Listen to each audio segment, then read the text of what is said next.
barang elektronik zaman dulu tuh memang sangat mengakomodasi keinginan kita untuk mengoprek-ngoprek gitu ya. Atau jadi barang-barang zaman dulu mah emang disediain untuk dirakit-rakit gitu. Berarti keahlian Bapak sebagai tukang rakit itu sudah tidak dibutuhkan lagi zaman sekarang ya? Imbang-imbang itu artinya gitu kan, kalau kita ngerakit dengan yang buatan pabrik, karena yang dari Cina itu harganya mirip-mirip, Pak. Nah, ini Baraya pentingnya di sini tuh. Jadi obrolan kita itu sebenarnya mengungkap banyak sekali fenomena. Kemampuan dia untuk memproduksi secara masif tuh benar-benar luar biasa. Kapan kita bisa bikin produk sendiri yang bisa dijual kayak gitu gitu. Makanya saya tuh selalu berharap bahwa orang-orang tuh harus menekuni hobinya dan jadikan hobi itu sebagai pekerjaannya karena bakal dinikmati gitu. Ayo Pak, Panco, 1, 2, 3.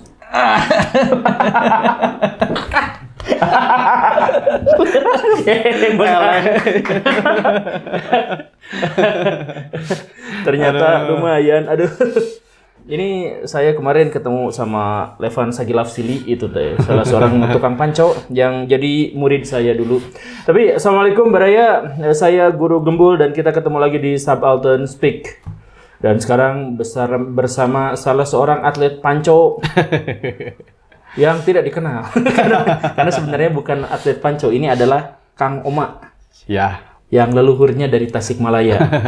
Dan tapi tanpa Raden Haji. Jadi hanya Oma. Oma apa, Pak? Ya, Oma Ar-Rahman. Oma Ar-Rahman. Ya. Oh. Mudah-mudahan tadi ditambahkan nanti Pak belakangnya itu. Tapi Raden mah nggak bisa ditambahkan, Pak itu. Sudah eksklusif bawaan dari, itu Pak ya. Iya, dari kaum itu. Kecuali Bapak jadi bangsawan sendiri di sini, gitu. Pak. Jadi nah, Bapak ini adalah tukang apa ya? Tukang elektronik atau apa namanya sekarang? Ya, tapi ya dibilang memang tukang boleh, Pak. Tukang elektronik yang berjualan di sekitaran Cikapundung. Ya, betul, Pak. Ada sesuatu yang menarik bahwa ternyata kita bisa menganalisis atau meneliti sebuah kebudayaan dan pergeseran-pergeseran zaman dari tukang elektronik. Karena elektronik itu yang berkembangnya paling cepat gitu ya di antara semua teknologi sekarang. Kalau mobil dari dulu sampai sekarang rodanya masih 4, Pak. Masih. Kecuali tronton itu. Ya. Iya, tapi kalau elektronik itu sudah sangat berganti-ganti ya, Pak ya? Betul, betul, Pak. Nah, ceritain sedikit, Pak. Bapak mulai dari tahun berapa dan apa tren di tahun itu? Ya. Tepatnya Pak, kalau saya kan mainnya elektroniknya itu di audio Pak ya. Oh iya, audio ya, spesifikan audio. Ya, kebutuhan untuk musik gitu kan, untuk karaoke kayak gitulah kurang lebih. Waktu dulu saya pertama kali ke Bandung itu sekitar ya tahun 2000-an ya. Waktu itu datang ke Bandung itu kerja. Ya kerjaan itu udah di Cikapundung itu masih ngerakit elektronik gitu. Ngerakit itu dari komponen dari apa? PCB gitu kan. Tiba-tiba bisa ngerakit itu dari mana? Kan ada yang ngajarin senior, Pak. Berarti sebelum tahun 2000-an udah ada yang ngajarin? Dulu-dulunya emang seneng juga elektronik, suka ngikut-ngikut sama temen yang ada tukang servis. Ya temen yang lebih tua lah maksudnya ya, yang udah ahli gitu kan. Lebih senior. Yang dia mengenekan, Pak. Nah gitu. Oh iya. Yang ngenekan, benar. Ngenekan. Ya udah seneng ke situ, terus ikut ke Bandung. Ikut ke Bandungnya juga kebetulan ya tepat lah gitu kan, sesuai dengan hobi saya gitu kan, ke elektronik. Di Bandung ya nyambung ke ngerakit itu. Kalau zaman sekarang kan nggak ada istilah ngerakit-ngerakit ya? Sudah nggak ada sekarang. Mungkin ada, tapi tinggal sekitar 10%-an lagi, Pak. Jadi kebanyakan dulu tuh orang kalau butuh elektronik tuh ngerakit, bikin sendiri gitu. Betul. Dulu itu Pak, kalau mau ini, kalau pingin misalkan gini, pingin punya audio yang bagus ya dengan harga murah itu kan harus istilahnya harus belanja dulu komponen kayak elko, dioda gitu kan, ya kapasitor dan lain-lain. Ya itu komponen, itu macam-macam komponen elektronik itu Pak. Oh itu. Nah nanti dirakitnya dimasuk-masukin ke PCB ya Pak. Ya, tapi itu kan dari merek yang berbeda-beda, dari colokan yang beda-beda mungkin. Kan itu si PCB-nya itu udah ada skema, Pak.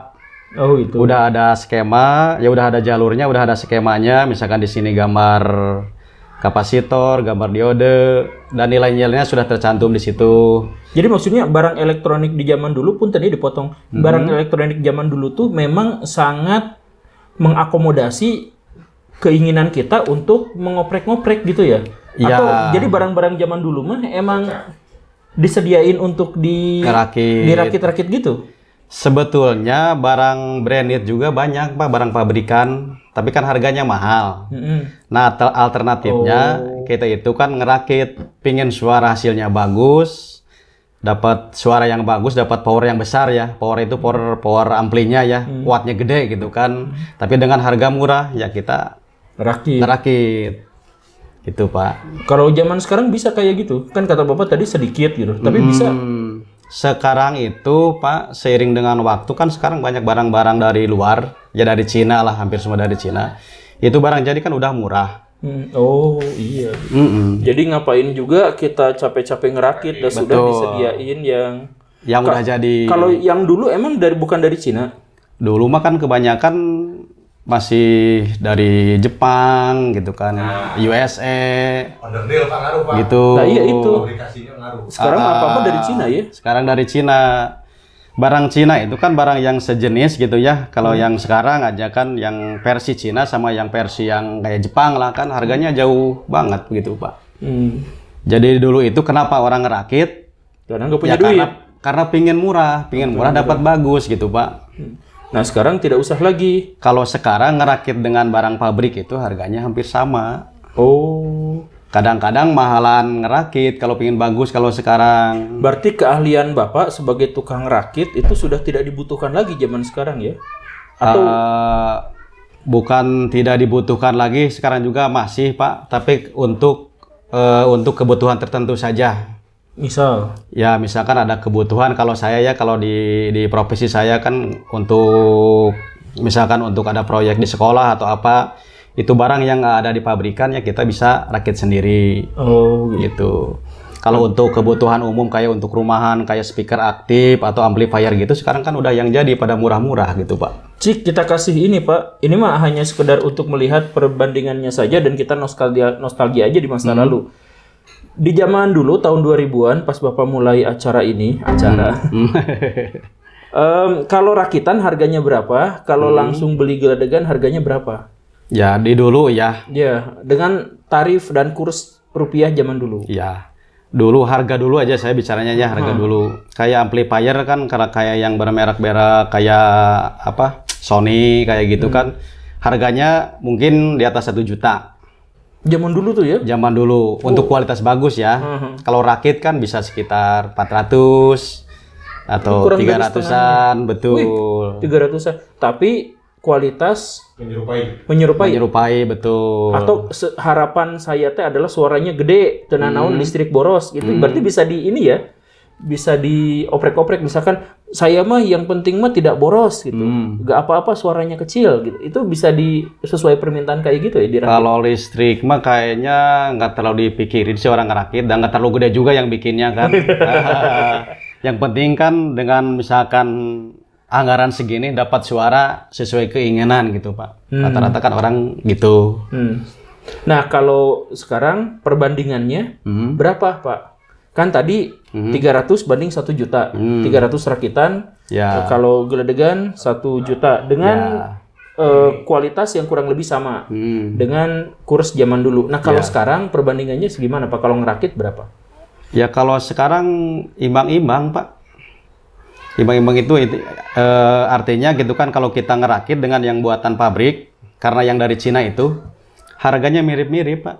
Ibaratnya 1 juta kita bikin juga habis 1 jutaan gitu Pak. Oh gitu? Iya. Nah ini Baraya pentingnya di sini tuh. Jadi obrolan kita itu sebenarnya mengungkap banyak sekali fenomena gitu. Fenomena misalkan kemampuan Cina untuk bisa memproduksi secara massal produk-produk yang bisa dijual ke pasar. Betul. Dengan harga yang bahkan bisa mengalahkan atau menyamai produk rakitan itu misalkan ya. Kemudian juga bahwa zaman berubah itu justru malah menghilangkan banyak keahlian-keahlian gitu. Karena keahlian yang seperti Bapak sekarang katakanlah tersisa tinggal 10% gitu yang masih ngoprek-ngoprek itu. Artinya ya berarti yang mencari nafkah di bidang itu yang sesuai dengan apa yang Bapak jagokan itu ya tinggal 10% juga gitu. Artinya teknologi memanjakan kita dulu pada jago ngerakit ya. Ngulik gitu. Ya. Maksimalkan akal, Pak. Iya, Paling sekarang betul. peralihannya Pak, kalau kayak saya dulu kan hobi lah ngerakit gitu kan sering ya. Ya selain hobi itu kan maksudnya untuk kebutuhan konsumen gitu Pak ya. Iya. Nah kalau sekarang larinya paling ke servis karena kan kita punya keahlian di bidang ngerakit, otomatis kan tahu kan Servis. ya tahu servis, ya tahu kan fungsinya ini kapasitor untuk apa, dioda untuk apa, dan fungsinya kayak amplifier itu seperti apa. Ari Bapak dulu SMK, STM? Enggak, SMP Pak. SMP. Autodidak itu Pak. Otodidak. Betul. Nah tuh orang-orang zaman dulu juga selain ngulik gitu, ternyata belajar otodidak. Adi sekarang mah Pak, kita teh sarjana, angkanya naik terus-terusan, Pak. Tapi keahlian turun terus-terusan. Nah ini Pak, ada yang mau tambahkan saya yang menarik dari tadi itu yang buatan Cina ya. Kumaha? Cina itu kalau kata saya ini ya orang dagang lah istilahnya. Itu Cina Pak, tuh Cina. Yang maksudnya bisa membaca keinginan konsumen gitu Pak. Ibaratnya ini di amplifier dulu ya. Kalau kita kan dulu istilahnya ada amplifier aja hanya pengaturan bass, treble dan segala macam. Datang buatan Cina dengan harga nggak jauh beda, dia dikasih ada fasilitas untuk USB. Terus sekarang kan banyak gadget kan, banyak punya handphone gitu kan, dikasih Bluetooth. Iya. Harga nggak jauh beda itu Pak. Bisa terkoneksi langsung dengan HP, dengan komputer langsung gitu ya. Betul. Dan itu lebih dulu daripada produk Jepang misalkan gitu. Itu lebih dulu. Iya, Jepang nggak ada Pak, nggak dikasih itu. Oh gitu sampai sekarang? Iya. Ya kalaupun ada harganya kan nambahnya gede gitu Pak kalau buatan itu. Jauh lebih mahal gitu Pak. Ada yang tahu nggak kenapa sih Jepang keras kepala gitu untuk tidak jual produk yang buat masyarakat kecil gitu? Kualitas Pak. Kualitas mungkin. Pasca perang dingin kan. Iya, tapi istilahnya bukan kita istilahnya mengagungkan Cina gitu Pak ya. Cuman dia walaupun gimana pun tetap diakuin atau tidak kan tetap emang Cina itu kan bisa membaca karakter kita gitu kan, pinginnya kemana gitu kan dikasih sama dia gitu Pak. Sebagai tukang elektronik Pak, menurut Bapak Jepang emang lebih bagus, lebih awet atau gimana sekarang? Sekarang. Tetap lebih bagus sih kualitasnya. Ya kalau Cina sekarang emang dia ngeluarinnya jago juga, dari yang paling murah sampai yang mahal ada gitu istilahnya. Gitu. Kualitasnya dari A sampai Z ada dia. Kalau Jepang mah bagus rata-rata gitu yang saya tahu ya. Ya kan Bapak lebih tahu di sini. Di sini paling tahu soal elektronik. Ya mungkin kan yang lain ada yang lebih berpengalaman gitu kan, bisa beda pandangan istilahnya. Ya, kalau itu. yang saya tahu saya gitu kan. Dan modus Cina ini bukan hanya terjadi di barang elektronik, yang lain juga kerjanya gitu kan. Jadi dia sediain semua dari yang paling butut sampai yang paling bagus, rakyat dipersilahkan untuk memilih sendiri mana yang dia mau gitu. Betul Pak. Dan akhirnya ya, nah itu kemampuan dia untuk memproduksi secara masif tuh benar-benar luar biasa. Kapan kita bisa bikin produk sendiri yang bisa dijual kayak gitu gitu? Kepikiran gak sih saya teh mendambakan gitu ya, saya teh ada di sebuah studio gitu yang mic-nya buatan Indonesia gitu, lampunya buatan Indonesia gitu. Ini mas saya cuma dikeroyok sama orang-orang Indonesia aja, tapi teknologinya bukan gitu. Nah tapi ini lagi kan Bapak waktu SMP itu jadi asisten lah ya, jadi laden gitu, jadi di kampung kenek. Pak ya, ikut lah gitu kan. Iya. Kemudian tiba-tiba datang ke Bandung langsung punya toko gitu atau gimana? Kerja Pak. Kerja. Ikut kerja. Sekarang Bapak masih kerja atau sudah punya toko? Sekarang sendiri Pak, alhamdulillah. Berarti ada perkembangan yang dramatis. Ya alhamdulillah. Jadi, alhamdulillah ada Pak. Kan itu Pak, sebelum nanti lanjut ke perkembangan toko, Bapak nih punya toko ya dari ikut. Nah, ini kan penting ketika misalkan Bapak tinggal di kampung Bapak nih, Pak Oma nih di Majalengka misalkan, terus ngikut kan di sana. Ya. Nah, itu apa yang jadi pilihan Bapak? Pada akhirnya Bapak selain hobi ya, kenapa jadi ikut milih ke sana gitu? Kan ngikut ya. Ya. Nah, kenapa selain hobi ya? Apakah memang saat itu kurang mah misalkan kita terlanjut sekolah pasti perlu digawe misalkan gitu.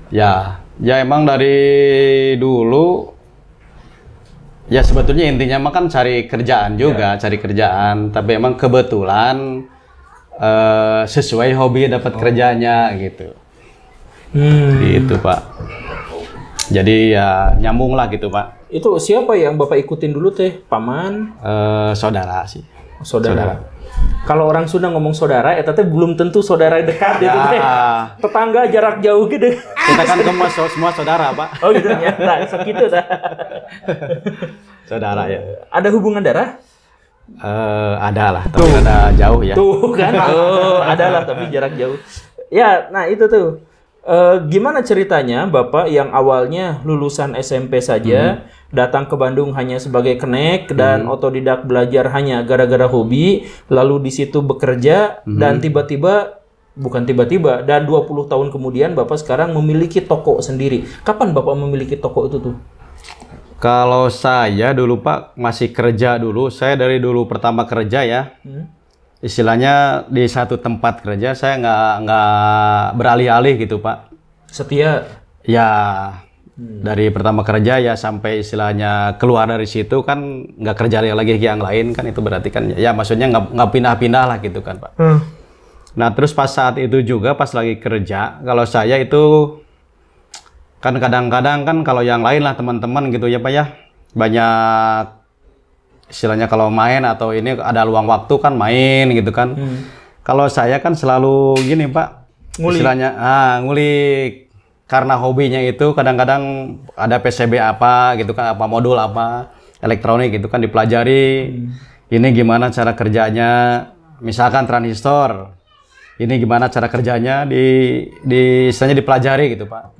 Terus kalau mentok nggak tahu ya tanyain ke yang lebih tahu gitu Pak. Nah, iya, jadi sedikit-sedikit ilmu bertambah gitu Pak. Kunci kesuksesan. Jadi ketika orang lain malah main gak jelas, dia fokus pada betul. Ya, walaupun sebetulnya itu secara bukan istilahnya saya pengen gini-begini, tapi kan dengan sendirinya gitu Pak. Karena saya hobi itu Pak. Gitu. Iya, karena hobi. Makanya saya tuh selalu berharap bahwa orang-orang tuh harus menekuni hobinya dan jadikan hobi itu sebagai pekerjaannya, karena bakal dinikmati gitu. Bapak juga enjoy kan menikmati ini tuh. Gitu. Karena memang hobinya di situ. Betul. Nah, setelah Bapak hobi dan ketika orang lain main, Bapak kerja, belajar.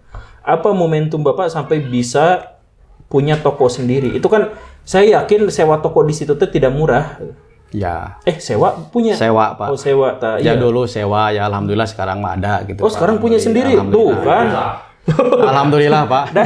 Dari tukang, dari Laden jadi tukang, jadi sewa, dan sekarang punya. Ya sedikit-sedikit Pak ya. Eta sabaraha ratus di situ kalau misalkan kita punya toko di Cikapundung teh. Ya kan nggak tiba-tiba kan Pak. Ya, nyicil gitu ya. Dulu maksudnya awal pertama istilahnya buka sendiri kan nyewa, diprioritaskan juga kita kan bukan tanya saya gitu ya, ke servis dulu bukan ke barang jualan barang karena kan belum punya modal gitu Pak. Cik. Jadi urutannya itu adalah pertama buka yang pertama modal. Bapak Laden gitu ya. Laden ngikut orang. Ya. Terus sesudah itu bikin sendiri. Ya pas waktu itu kan sebenarnya fasenya kan dari kerja terus nikah dulu. Oh nikah dulu. Oh iya. Harus ada yang bisa mengelola uang. Nah itu dia setelah nikah ya ada sedikit lah uang sisa lah ini. Terus diiniin buat ngontrak tempat gitu Pak ya. Ya buka sendiri lah istilahnya kan. Pada waktu itu berarti Bapak sudah tidak ngikutin orang lain lagi ya? Ya betul. Jadi, ya udah izin istilahnya mau buka sendiri. Terus buka. Nah di awal pertama buka saya kan startnya dari mempertahankannya, istilahnya yang diperjuangkannya nyervis dulu lah, saya ngeluarin keahlian dulu gitu kan. Saya keahliannya di situ gitu kan, yaitu yang dikembangin. Kalau dagang nggak terlalu, istilahnya jualannya nggak terlalu difokuskan dulu karena modalnya masih karena modalnya kan masih terbatas gitu Pak. Saya punya keahlian di situ, di servis saya dikembangin aja di situ. Ya seiring waktu kan kita punya uang lebih ya ditambahin ke barang kan ya akhirnya alhamdulillah lah barang bertambah juga. Ya, berarti gitu, servisnya memuaskan konsumen. Alhamdulillah Pak. Berkembang gitu. Alhamdulillah Pak, saat ini juga ya banyak lah yang datang ke toko gitu Pak. Saya juga mau datang. Kalau Baraya mau datang ke toko kalau ada barang elektronik yang sudah rusak dan ingin diperbaiki atau barang elektronik yang masih bagus tapi pengen dibuat lebih bagus, maka datanglah ke komplek itu teh. Boleh tokonya Pak. Bolehnya. Tokonya Gemilang Audio namanya. Oh, Gemilang Audio. Ya, dan karena saya sudah mempromosikan, mohon itu royalti. Siap Pak. Nggak heureuy itu mah Pak. Siap. Itu mah mainan bawah meja Pak. Insya Allah Pak, kalau ada yang perlu jasa ya servis seputaran audio mah kita siap melayani. Tapi kan diutamakan yang datang ke toko Pak ya. Kalau keluaran kan waktunya juga kita kan Oh iya. istilahnya terbatas gitu Pak. Itu Bapak jadi punya toko sendiri tuh, momennya tahun berapa tah? Sekitar 2010-an sih Pak. Wah, berarti bukan 2010 mah pas buka kalau nggak salah. Pas buka Tokonya itu. Ya kalau punya itunya mah sekitar hampir 10 tahunan lagi. Iya, berarti cukup ini ya, cukup cepat. tahun. Panjang, Ya. cepat sih. Iya, 2000. Ya, Itu sekitaran ya. bos sebelumnya itu marah nggak? Nah, Sekarang jadi pesaing. ya enggak lah, saya juga kan sekarang masih masih komunikasi baik, masih silaturahmi. Saya Itu- juga kan nggak salah-salah lah, nggak ini gitu. Di sebelah mananya Pak itu teh? Tokonya Parendeng gitu? Nggak, masih di seputaran Cikapundung tapi ya beda blok gitu Pak. Oh, iya. Jadi tidak rebutan konsumen, tidak silih baledog gitu ya. Nah, gitu, Pak. Terkait masalah skill ya, karena memang kalau ngomongin masalah pekerjaan hari ini kan dengan semakin banyaknya sarjana Nah, iya. itu, jadi life skill-nya tergantung nggak punya skill. Nah, kalau di lapangan Pak, sempat ada nggak yang nemuin misalkan atau teman-teman pekerja lainnya lah di sana elektronik yang lulusan sarjana sama lulusan SMK, sarjana SMK yang otodidak, mana nu paling mau tekar secara servis atau melaksanakan dia mana ngerjain tugasnya gitu lah. Kalau menurut pengetahuan saya mah kalau lebih ke yang istilahnya yang motekar lah, yang jam terbang gitu kan Pak, Otodidak. otodidak. Oh. Ya kecuali kalau yang tadinya udah punya dasar, terus dianya Kuliah gitu ya. kuliah istilahnya atau lebih diperdalam lagi, ya mungkin bisa lebih Cuman jadi Jauh intinya lagi. berdasarkan pengalaman Bapak, jadi jenjang pendidikan itu mau SMK, mau SMP, mau kuliah itu tidak ngaruh ya untuk pekerjaan semacam ini. asal istilahnya mau Ya berarti fokusnya adalah diri sendirinya aja gitu, bukan Betul. jenjang ininya gitu. ya. Tapi kalau sekolah lagi di bidangnya mungkin ya lebih baik sih kalau emang udah punya dasar mah gitu kan. Mungkin. Ya. Kan Bapak belum ngalamin ya. Tapi harusnya apa sih kalau mau makan ibaratnya kita udah tahu di bidang ini, terus sekolah lagi diperdalam harusnya kan lebih. Punya target nggak Pak untuk kuliah lagi misalkan atau kuliah di jurusan ini biar nanti masa depan saya bisa bikin HP yang bisa mengalahkan iPhone misalkan. Belum kepikiran Pak. Atau Fokus ke kan diri ini kan misalkan ya Bapak sekarang servis terus padahal udah bisa ngerakit, padahal udah bisa nyusun komponen. Ya. Kepikiran nggak misalkan Bapak bikin aja merek sendiri, bikin produk audio sendiri. Audio nah itu adalah misalkan Oma N. Ya. Nah, misalkan gitu teh. Ya itu dia tadi benturannya sama tadi produk pabrik itu yang murah teh apa. Jadi tetap istilahnya mau berpikir ke sana juga mundur lagi. Iya ya itu kita teh tidak Benturan sama itu, Pak. regulasi kita teh justru meninabobokan dari luar gitu ya yang jadi kita yang kreatif pun jadi untuk apa kreatif sudah ada itu Ya dulu yang juga jadi, pernah gitu. bikin. Oh, pernah? bikin yang ngerakit sampai jadi, sampai punya merek sendirinya, mereknya walaupun sekedarnya kelas rakitan lah, belum istilahnya Cik, belum apa nama mereknya Pak? belum merek terdaftar gitu Pak ya. Tapi kan keburu datang yang pabrikan itu Pak. Oh tapi ya pernah bikin ya? Pernah. Namanya apa Pak? Tapi dulu masih sama yang Oh sama yang si bos itu. sama bos dulu. Pernah itu kan ada ngeluarin merek SDK. Oh SDK. SDK Pernah itu. Ya itu ada singkatannya lah. Nanti nggak usah dibahas lah secara singkatan. Kayaknya mah nama orang gitu teh SDK teh. Bener ya? Tapi ya kadang-kadang dari nama-nama apa sih? Ya yang nama mudah dikenal juga sih sebetulnya.